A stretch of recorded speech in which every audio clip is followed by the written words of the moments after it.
नमस्कार। आज हम जानेंगे कि क्या सीता जी का वनवास राम जी से पहले ही निश्चित था।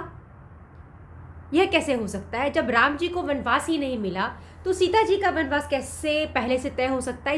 इस बारे में तो हम संभवतः हम लोगों ने कभी सुना भी नहीं है। किसी भी सीरियल में, किसी भी टीवी चैनल पर इस बारे में उल्लेख नहीं है कि सीता को कहीं भी यह था कि सीता को वनवास पहले मिला था।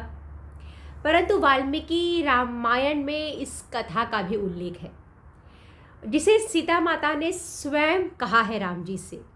तो राम जी को वनवास मिलने से पूर्व ही ऐसा है कि सीता माता ने राम जी को कुछ समय के लिए वन में रहने के लिए मना लिया था और राम मान भी गए थे। परंतु सीता माता ने राम को वन में रहने के लिए क्यों मनाया और क्यों कहा कि उन्हें वन में रहना चाहिए? तो इस कथा के बारे में सीता माता स्वयं उल्लेख करती हुई राम जी से कहती है कि होता यह है कि जब राम जी को वनवास मिलता है तो राम जी यह नहीं चाहते कि माता सीता उनके साथ वन में जाएं, क्योंकि वन में बहुत तरह के दोष हैं। 14 वर्षों का समय बिताना, जो कि सीता माता एक राजकुमारी है और अपने पिता के घर में भी वह इतने दुलार से, प्यार से उनका परवरिश हुआ है। और इसमें राम जी को यह लगता है कि सीता माता को उनके भाग्य का अनुसरण ना करना पड़े, उस दुख का अनुसरण ना करना पड़े जो कि राम जी को मिला है। यह भी राम जी का अपना प्रेम है।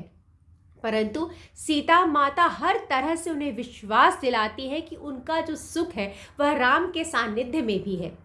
और राम जी से इस कथा का भी उल्लेख करते हैं कि जब वह अपने पिता के घर पर थी तो उन्होंने ब्राह्मणों के मुख से पहले से ही यह सुन रखा था कि सीता के भाग्य में वनवास लिखा हुआ है, तो इसे किसी भी हालत में, किसी भी परिस्थिति में वन में रहना पड़ेगा, वनवास को भोगना पड़ेगा। और तब सीता माता राम जी से कहती है, और इसीलिए मैंने वन में रहने के लिए आपको वनवास मिलने से पूर्व ही कहा था कि मुझे वन में जाना है, तो आप भी मेरे साथ चलिए। और आप तो इस बात के लिए मान भी गए थे, तो अब यह प्रसंग क्यों? अब आप मुझे अपने साथ वन क्यों नहीं ले जाना चाहते? बाद में सीता माता राम जी को विश्वास दिला देती है कि उनका मन नियंत्रण में है, वह हर तरह के दुख तकलीफ को उठा सकती हैं, परंतु राम से विरह की तकलीफ को वह नहीं झेल सकती और इससे उनके प्राण का परित्याग कर देंगी वह। तब ऐसा होता है कि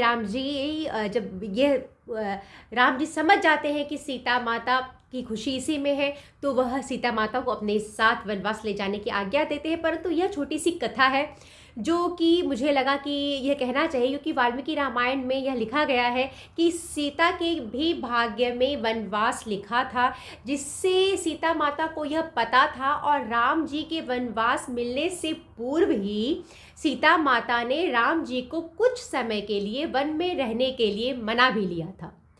तो ये कथाओं के अंदर बहुत से छोटी छोटी कथाएं हमें सुनने को मिलती हैं, जो अक्सर पढ़ने को मिलती हैं, जो अक्सर हम लोगों ने टीवी वगैरह में सुना नहीं है कहीं भी।